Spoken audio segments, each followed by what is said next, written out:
The chamber of the Galactic Council stood packed with uneasy delegates. Kel, whose 6 eyes gave him a piercing stare, denounced all talks between the Zelan and the Velari. He insisted that war had become unavoidable. When he spoke, he pointed to grim evidence: war-torn regions and massive fleets rallying for battle. In every corner of space, the sound of conflict thundered louder each day. No treaty, it seemed, could halt the surge toward a great catastrophe. One faction after another stepped forward to air their frustrations.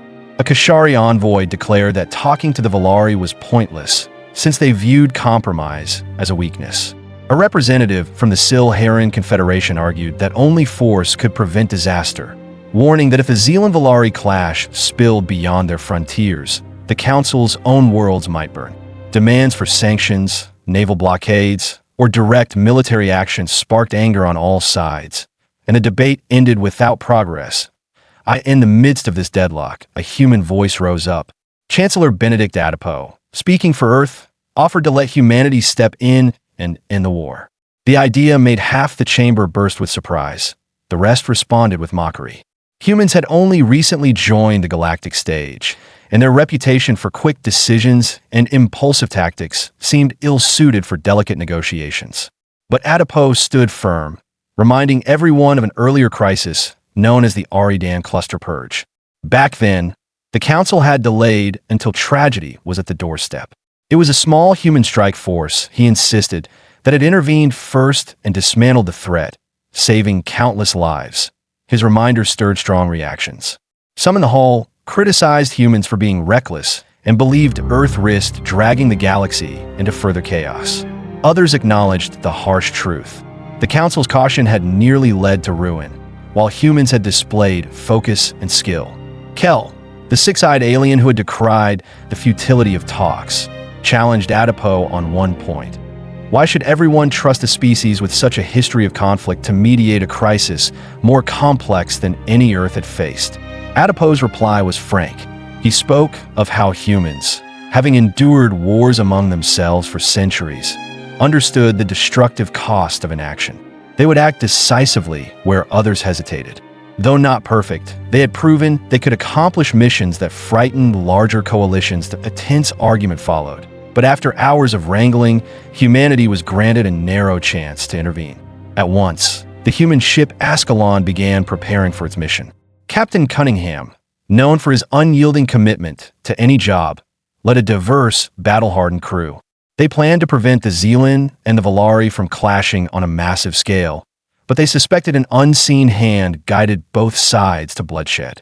Neither the Zelan nor the Velari realized that key events fueling their mutual hatred were possibly staged. Council dispatches revealed that both fleets had gathered on the edges of their disputed zone. Gun turrets and missile platforms had begun to appear around strategic jump gates. Minor skirmishes had already erupted, and the main war looked impossible to avert. The Ascalon jumped into hyperspace with one aim: find proof that someone else orchestrated the conflict, then use that evidence to break the cycle of violence before it became unstoppable. Upon arrival, the human crew witnessed chaos in the void. Zelan cruisers and Velari frigates traded plasma beams in deadly arcs of light.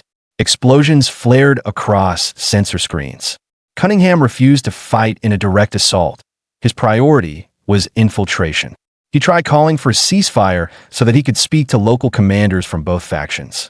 The transmissions were tense, but after hearing that humanity claimed to hold evidence of sabotage, a short truce was begrudgingly granted.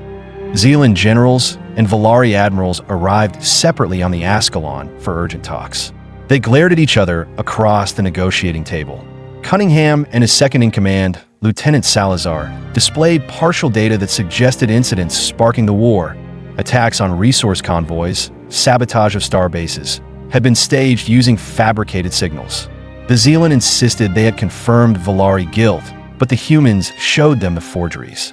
The Velari made parallel accusations, only to find the data equally faked. An air of doubt began to replace hate. Then a new alert crashed through the comm channels. A full-scale engagement had erupted just one sector away. Reports claimed a phantom attack triggered a Zelan retaliation, fueling the Velari's worst suspicions. Ships began pounding each other with everything they had. Cunningham realized time had run out. Some powerful enemy was stoking the war from behind the scenes. If the Ascalon didn't pinpoint and stop that external power, no negotiation would matter. He called for a stealth operation behind enemy lines, searching for the rumored puppet masters. The Ascalon skimmed the edges of the battlefield, cloaking its emissions to avoid drawing notice from the raging armies. Sensors soon detected an unmarked dreadnought lurking amid a debris field. Its design was alien, resembling no known blueprint. Hidden arrays on its hull emitted waves of scrambled signals. Cunningham guessed this dreadnought was forging the illusions that drove both sides to fight. It was the source of the greatest lie in the galaxy. Armed infiltration shuttles left the Ascalon under cover of sensor jamming. Cunningham, leading from the front, guided his strike team aboard the dreadnought. Inside, they found dim corridors policed by robotic sentinels. Data hubs glowed in hidden compartments. A firefight erupted as the human team overrode security and forced their way to the control center. Plasma bolts scorched the walls. Automated turrets hammered them. The infiltration squad pressed on with disciplined ferocity, losing a few fighters to savage crossfire. At last, they breached the central hub, a vast chamber of flickering consoles and towering data columns. Strange beings, a covert group that none of the major species recognized, hastily tried to wipe their records, triggering a self-destruct countdown. They hissed threats, speaking in cryptic tongues. Cunningham's unit fought them off, capturing the data that would unmask the entire scam. But the meltdown alarm was deafening. The dreadnought would soon explode, taking all proof with it. Cunningham motioned for the rest to evacuate while he and a few specialists worked the consoles. They scrambled to override the meltdown. Time was short, and the conspirators had built fail-safes into the ship's systems. Realizing there was no safe route, Cunningham began rerouting power lines to buy a little extra time. He urged the team to save themselves. They fled with the vital data, leaving him to hold the meltdown at bay for precious moments. The infiltration shuttles blasted away, each occupant stunned by what they were leaving behind. Moments later, the dreadnought tore itself apart in a spectacular inferno. Captain Cunningham and those who stayed behind vanished in the cataclysmic blast, their last act ensuring the data left the dreadnought intact. Across the battlefield, both the Zelan and Velari paused as an unknown explosion rippled across their sensors. Seizing the region's attention, in stepped Admiral Gerard Usman's relief fleet, exiting hyperspace just in time to see debris from the dreadnought drifting away. The infiltration team had survived, carrying a digital core that outlined the conspiracy to spark a false war. The proof was carried by Commander Vasquez, who transmitted an urgent message to the Ascalon's main databank. The sabotage was real, orchestrated by a shady group interested in fomenting conflict for profit or power. Now, they had unassailable proof. Grief clung to the survivors who realized Cunningham was gone. But there was no time to weep. The key to preventing further carnage lay in unveiling the truth to the Council and to the war-weary fleets still locked in combat. Usman rallied his vessels, ordering them to strike at pockets of mercenary warships that had covertly joined the slaughter. The humans attacked with speed and precision, refusing to let the conspirators cause more damage. Some enemy ships tried to trigger reactor explosions to create chaos. Human pilots closed in, neutralizing them at the last second. Word of the infiltration's success spread at once. The Zelan and Velari, already wavering, learned that a hidden force had fabricated all the acts that provoked them. Facing these revelations, each faction's leaders halted further offensives. An uneasy calm fell over the sector. Ambassadors demanded an emergency session, forcing the militaries to stand down. Ambassador Vaksh, speaking on behalf of the shocked galaxy, called for a ceasefire. The Velari admiral who had once thirsted for total war realized he had no justification once the forgeries were laid bare. No one could deny the evidence salvaged from the dreadnought's remains. At last, the greatest lie in the galaxy was exposed. The illusions that fueled the conflict fell apart, taking with them the conspirators' hold on events. Political wrangling did not vanish overnight, but the impetus for war dissolved. Before the council, Kell, who initially insisted that hostilities were inevitable, stood silent. The entire assembly now recognized what had nearly happened, and how a handful of humans risking everything, had turned the tide, that Cunningham's final sacrifice was not forgotten. On Earth and beyond, tributes honored the Ascalon's mission that saved millions of lives by uncovering a false war. The recordings recovered from the dreadnought laid bare the entire plot, forcing the Zelan and Velari to accept that their rage had been stoked by outsiders. Peace negotiations, once a hopeless dream, gained momentum, backed by a new sense of humility.